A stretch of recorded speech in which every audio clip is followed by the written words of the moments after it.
This episode is all about buying a business in the Canadian market. Welcome to Business Innovators Radio, featuring industry influencers and trendsetters sharing proven strategies to help you build a better life right now.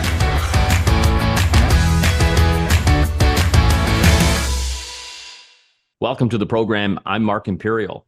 This is a special series all about buying a business in the Canadian market. Joining me on this segment is our guest expert business broker, Jim Nairn with Sunbelt Business Brokers. Jim, welcome to the show. Hi, Mark. Thank you for having me. Jim, tell us, what is like the number one biggest question that you get from folks considering buying a business in the Canadian market? This particular thing is more of an unasked question, if you will, whereby a lot of people that are just looking to get into the market of buying a business for the first time, they've never done it before. Quite often, they just don't know what they can actually afford to buy. So basically, a general rule of thumb that I present as a guideline for, and I'm not a big fan of rules of thumb, but this one is very applicable in this case. It's primarily any business that you're looking to buy, take a look at the asking price. And if you can come up with anywhere between 20 to 50% of that asking price from like your liquid assets that are available to you within a 3 months period of time, then that is something that you should be able to reasonably afford. So if you're looking at $1 million business, you need to have anywhere from $200,000 to $500,000 in your bank account. So if you've only got $50,000 or even $25,000 you can gain access to, that $1 million business is literally out of your reach, shall we say. So we need to get people more in line with where their financial reality is. And then, you know what, there's nothing wrong with buying $100,000 business, growing that up for 5 or 10 years, and then being able to, possibly sell that one and then go into another larger business, something that you were more looking at later on. There's lots of different ways to make those dreams happen, but sometimes you just have to be able to start and work within your initial reality first before you can get to those next sort of bigger dreams, shall we say. Great insight. Jim, what's your next biggest question? What else do you hear from people considering buying a business? What's your experience been?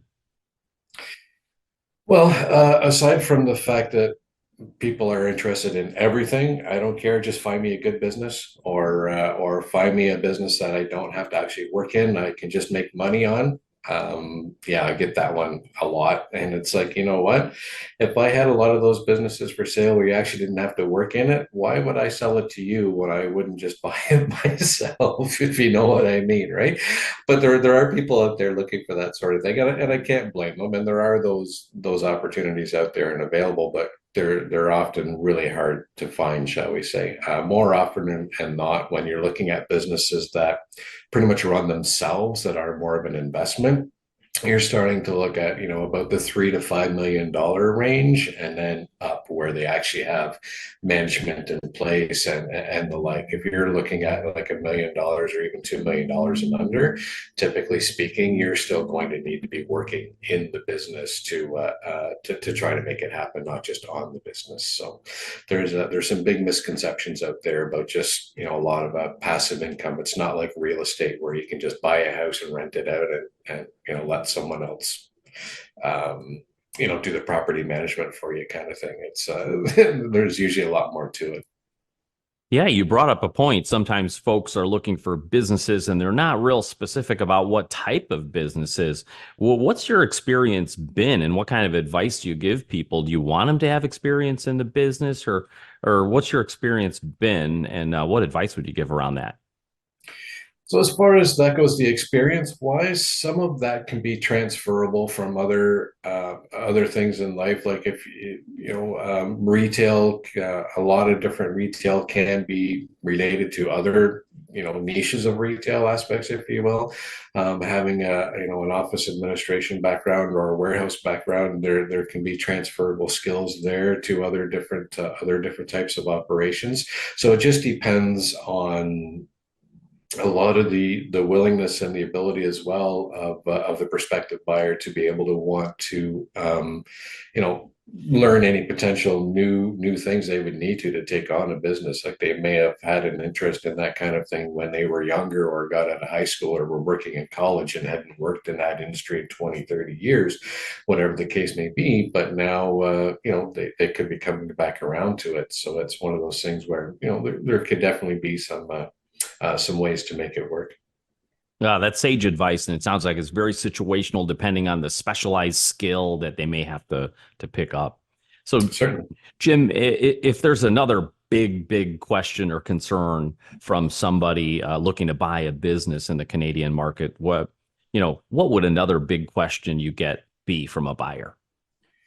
Well, a couple other points that I have here for this particular topic are actually ones that they aren't often thought about initially by the buyers anyway, is that what are the next level of costs going to be beyond just simply the initial purchase price and that kind of thing that's going on. So you're going to have closing costs in there for your accountants, your lawyers, and different things as well. So when it comes time to that, I usually suggest that you would need to allot, like if it's a deal that's under $1 million, say anywhere from about $5,000 to $10,000 should be a reasonable amount for your professional expenses to be fitting into that bucket, if you will.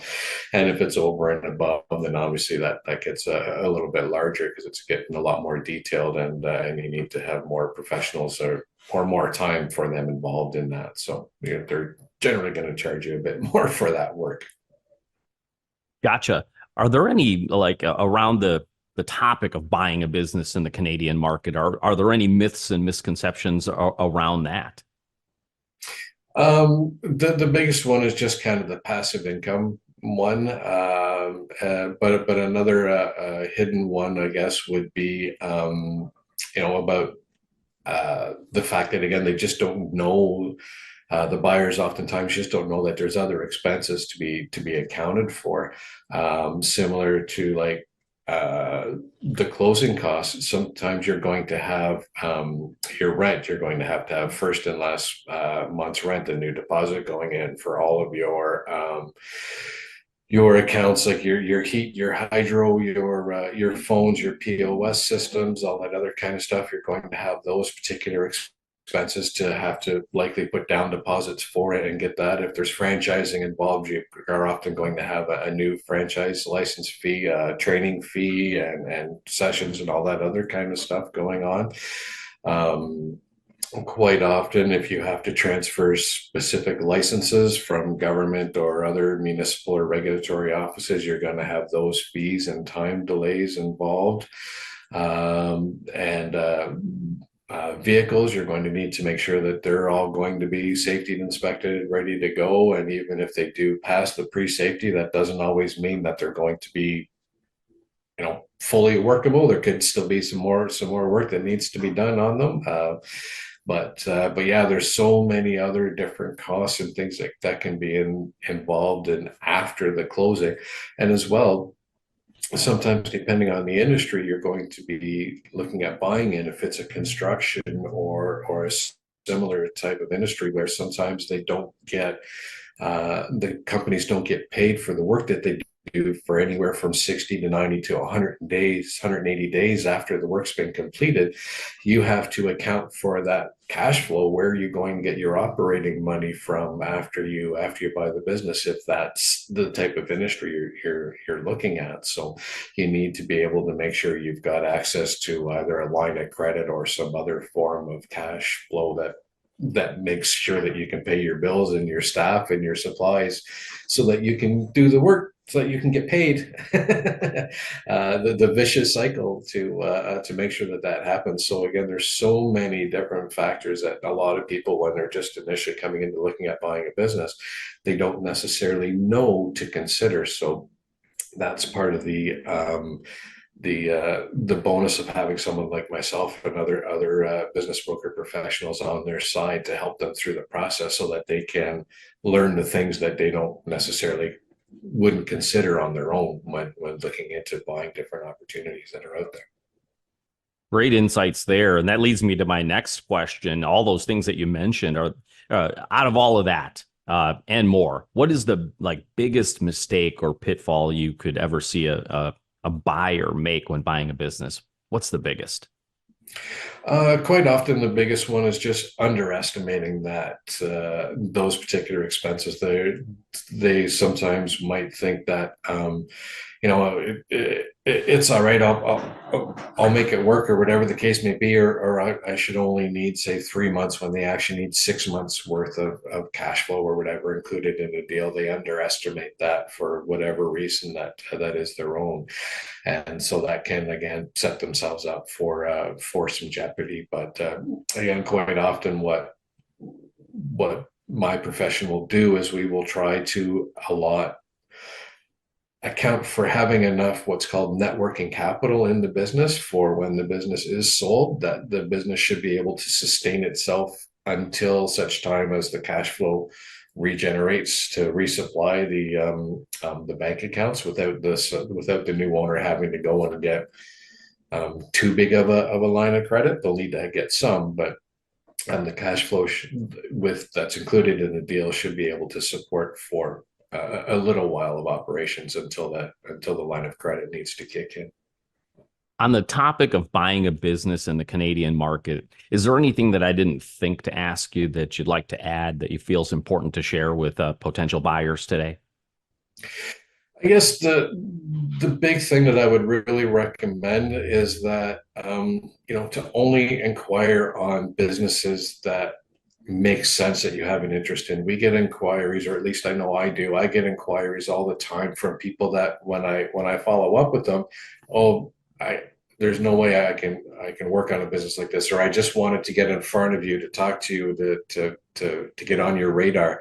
It's like I appreciate that, but the best way to get on my radar is when the time is right and inquiring on the business that you're looking at that actually meets and would be a good fit for you, as opposed to just inquiring on something that is totally, again, out of your price range, that is out of your thing, out of your skill set and your experience, because that would just really doesn't make me want to follow up with you in any way, shape, or form on anything else that comes down the pipeline.